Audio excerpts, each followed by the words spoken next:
পিতামাতাকে সবচেয়ে বেশি গুরুত্ব দিয়ে এটা এই দিকটা ভাবতে হবে। যেমন ছেলেটাকে আমি গীতা বিষয়ে একটু প্রাজ্ঞ করে তুলব। সব মা বাবা যদি চেষ্টা না করে একটা সন্তান কোনোদিন তৈরি হয় না। পিতামাতাকে আগে গীতার প্রতি শ্রদ্ধাশীল হতে হবে। সে যদি দেখে বাড়িতে বাবাও পড়ছেন মাও পড়ছেন, তবে ছেলেটার একটু আগ্রহ গীতার প্রতি।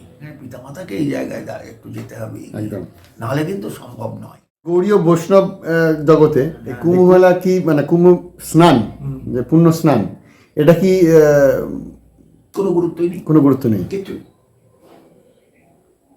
কোনো গুরুত্বই নেই। মহাপ্রভুর 48 বছরের জীবনীতে কুম্ভ মেলা একটাও হয়নি? নিশ্চয়ই হয়েছে।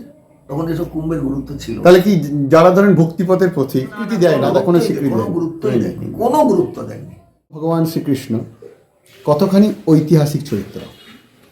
ঐতিহাসিক চরিত্র, ডেফিনিট।